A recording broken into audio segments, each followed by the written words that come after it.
ahora. ¿Cómo les va? Buenas tardes.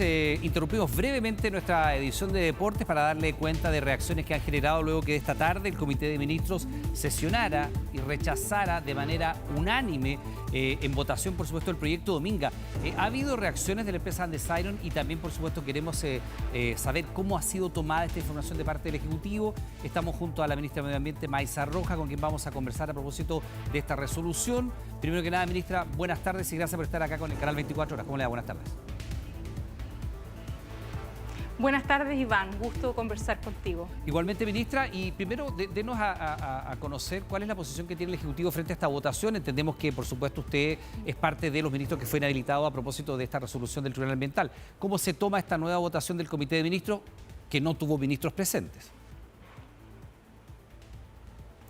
A ver, efectivamente, hoy día en la tarde sesionó un nuevo Comité de Ministros con los integrantes que fueron habilitados de esa manera, siguiendo las instrucciones de la Contraloría, cumpliendo con el estándar que establece el fallo del primer Tribunal Ambiental.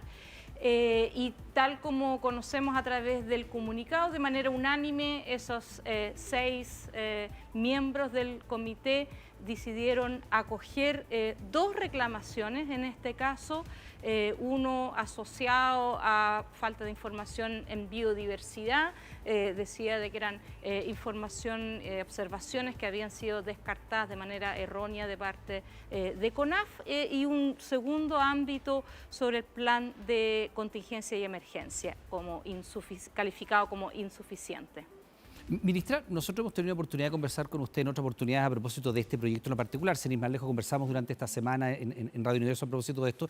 Y usted hacía una comparación y que generó muchas reacciones. Me gustaría que puntualizáramos un poco en aquello. Usted dijo, ¿a alguien se le ocurriría hacer un proyecto de estas características? Es un proyecto minero y un proyecto portuario, hay que decirlo, en un lugar como el Polo Sur o en un lugar como la isla Galápagos, haciendo usted relación, por supuesto, a la cercanía que tiene el emplazamiento físico, sobre todo del puerto, con el santuario del pingüino de Humboldt, lo cual ha sido muy criticado a propósito de la administración de la empresa que lleva adelante durante 11 años esta tramitación.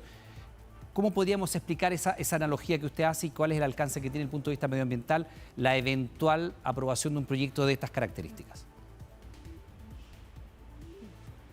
A ver, el archipiélago de Humboldt, que es la zona de la cual estamos hablando, tiene una reserva que viene desde los años 90, que incluye a las 3 principales islas de la región, y nosotros como administración durante el año 2023, además de eso, declaramos un área marina costera protegida de múltiples usos birregionales, la primera birregional que existe, que protege entonces de esta manera no solamente la parte terrestre, sino también la parte oceánica del archipiélago de Humboldt.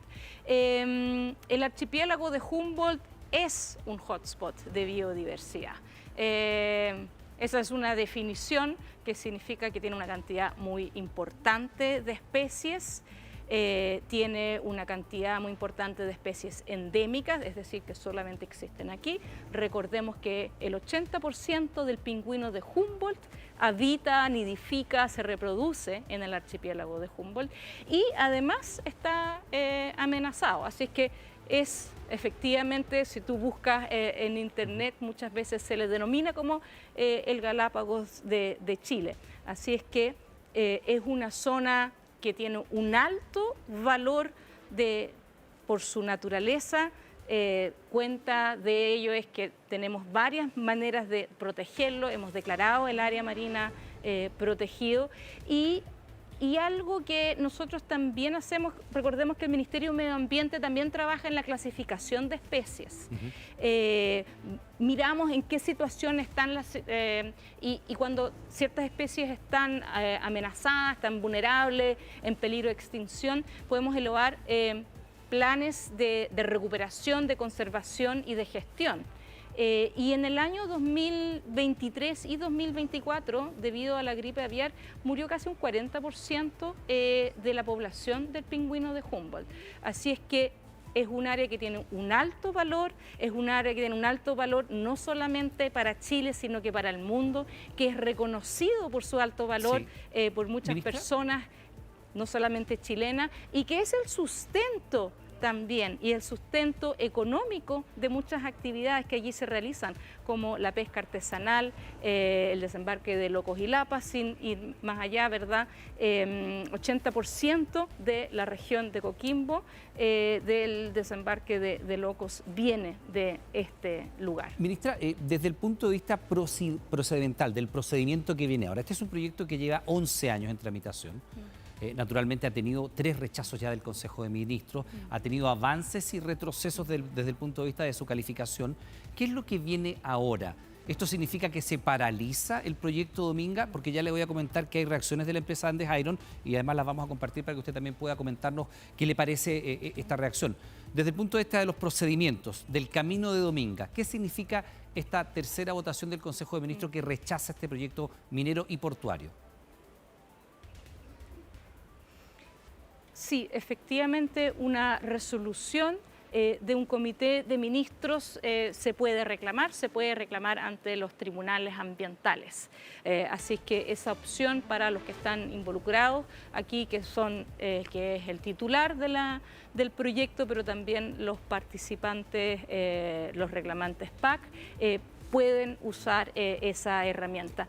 Pero quisiera decir algo aquí al respecto. Sí. Recordemos que en enero del año pasado nosotros ingresamos un proyecto de ley para reformar el sistema de evaluación de impacto ambiental. Uno de los aspectos que se propone reformar es la eliminación del comité de ministros. De hecho, esta semana el proyecto todavía está en discusión, está en la Comisión de Medio Ambiente del Senado. Justamente se votó ese aspecto, eliminándose el comité de ministros. Perdón, así que estamos en una situación que es inédita.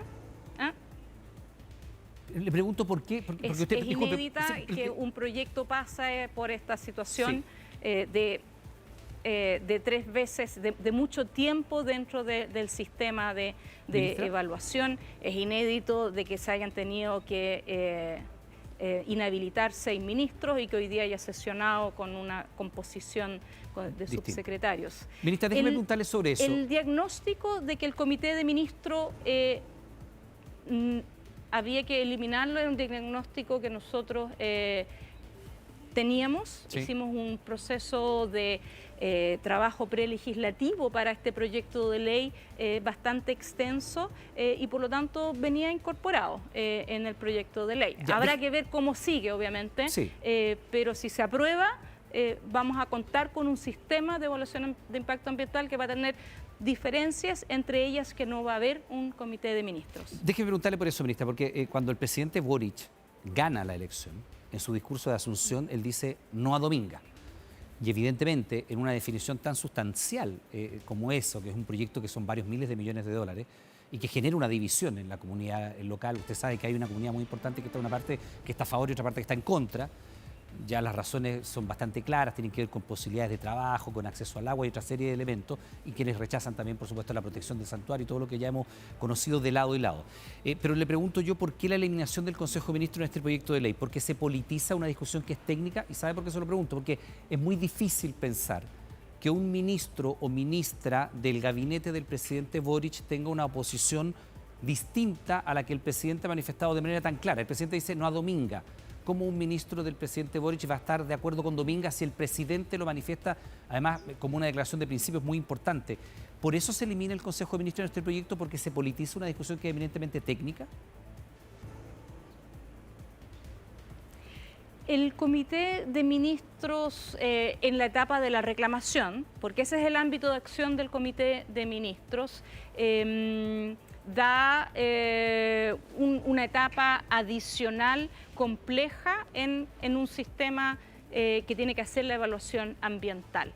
Y hay 2 propuestas sobre la mesa, que esa reclamación que en un consejo de reclamación, que son 5 personas que son escogidas por alta dirección pública, o que recaiga en el director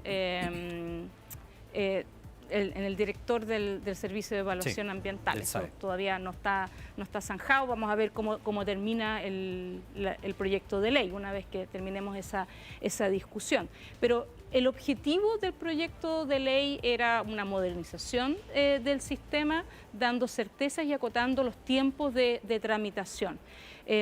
Ahora, lo que ha ocurrido con este proyecto es que ha ido varias veces al Tribunal Ambiental, porque también ha ido a la Corte Suprema y eso es algo que obviamente sigue existiendo la posibilidad de acudir.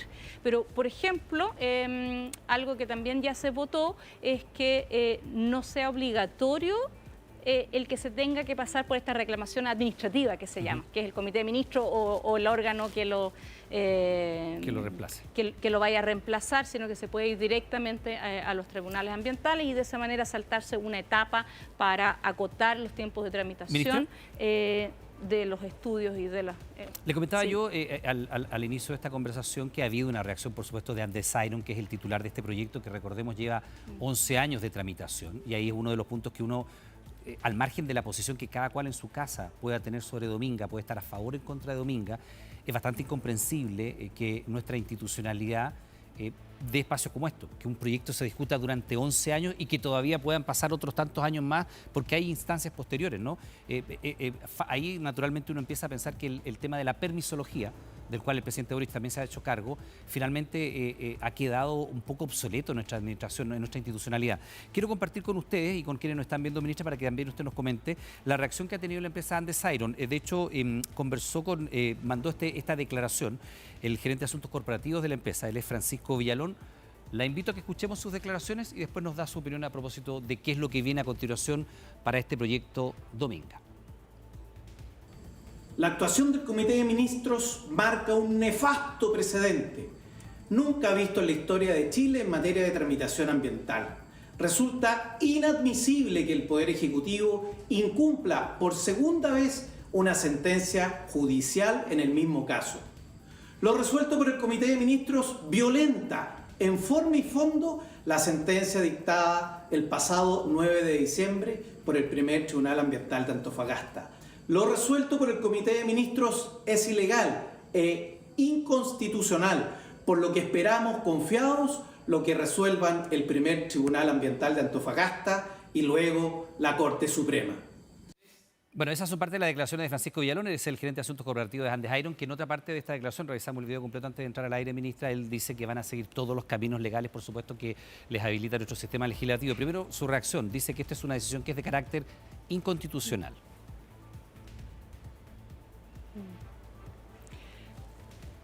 Nosotros recibimos el fallo el día 9 de septiembre y desde entonces hemos tomado las medidas para poder cumplir el fallo. Hemos estado llanos a acatar el fallo, para eso nos juntamos el día 23 de diciembre para hacer la primera evaluación, que era que el fallo nos indicaba que tenía que resolverse con un comité que estuviese habilitado. Ya conocemos esa parte de la historia, sí. Estábamos los 6 inhabilitados porque como ministros nosotros nos habíamos pronunciado en enero del 2023. Así que ahí tuvimos que ir a hacer la consulta a la Contraloría nos responde el viernes en la noche, mientras nosotros estábamos en el Polo Sur, se cita el día lunes y hoy en día, de acuerdo a lo que nos responde la Contraloría, cumpliendo el estándar del Tribunal Ambiental, se resuelve. Y se resuelve evaluando las reclamaciones, se hace el análisis y se deciden acoger las reclamaciones. Así que el fallo está acatado tal como se nos ha solicitado, tal como es nuestro deber realizarlo. Ahora, ministra, para que también la gente pueda entenderlo, ¿cuáles son los pasos a seguir? Porque efectivamente Andes Iron, que es el titular de este proyecto, ha insistido en que ellos van a ir a todas las instancias judiciales que permite nuestro sistema. ¿Cuánto tiempo más puede pasar hasta que haya un pronunciamiento definitivo a favor o en contra de Dominga? Porque este es el pronunciamiento del Consejo de Ministros, que por tercera vez dice no a Dominga. Sin embargo, la empresa tiene todavía la posibilidad de recurrir a ulteriores caminos. ¿Cuánto tiempo más puede estar tramitándose Dominga antes de que se sepa de si se va a construir o no se va a construir? efectivamente, todos los involucrados tienen la posibilidad de utilizar las herramientas legales que están a su disposición, y esta resolución todavía se puede volver a reclamar. Así es que vamos a ver si es que eso ocurre. Pero, por ejemplo, también recordemos que nosotros como el Comité de Ministros también lo hicimos a través del SEA, que es la Secretaría Técnica, levantamos un recurso de casación en la Corte Suprema para defender la resolución de enero del 2023, ¿ya? En fondo y forma, porque esa resolución fue fundada, fue consistente, fue coherente, bien fundamentada y fue legal, en la cual nosotros, acogiendo 12 reclamaciones, sí, rechazamos por una cantidad muy importante de elementos especialmente enfocado en medio marino el proyecto. El estudio de impacto ambiental porque tenía esas deficiencias y no se hizo cargo y por lo tanto correspondía rechazarlo. Ministra, antes que se nos vaya el tiempo, el principal... Así que esa casación Sí, todavía tiene sigue que camino. resolverse, ¿no? Ministra, antes que se nos vaya el tiempo, una de las principales críticas a este proyecto, que es minero y portuario, básicamente tiene que ver con el tránsito de navíos de gran calado en el entorno muy cercano, 30 kilómetros de distancia más o menos del santuario de Humboldt. No tanto la explotación minera, porque de hecho en la zona ha habido explotaciones mineras anteriores. Se lo pregunto porque los titulares del proyecto insisten en que el proyecto es viable y que han hecho las mejoras respectivas, etc. Si el emplazamiento del puerto se desplazara lejos del santuario de Humboldt, ¿es viable o no es viable, Dominga? Bueno, eso habría que evaluarlo, habría que tener un estudio y que tendría que pasar por el sistema para poder hacer esa evaluación, si con un nuevo proyecto se descartan los impactos, se cumple con las normas ambientales vigentes en el país. Bien, pues ministra Maisa Rojas, le queremos dar las gracias por esta entrevista, por comentarnos el parecer de usted como titular del Ministerio de Medio Ambiente, y además, en este caso, por supuesto, llevando la voz del Ejecutivo frente a esta decisión del Consejo de Ministros, que por tercera vez ha rechazado el proyecto minero Dominga, y también, por supuesto, conocer la reacción de la empresa, que ha señalado que va a seguir peleando en tribunales, por supuesto, el derecho que ellos sostienen de llevar adelante este proyecto. Ministra Maisa Rojas, muchas gracias, que tenga buenas tardes. Muy buenas tardes.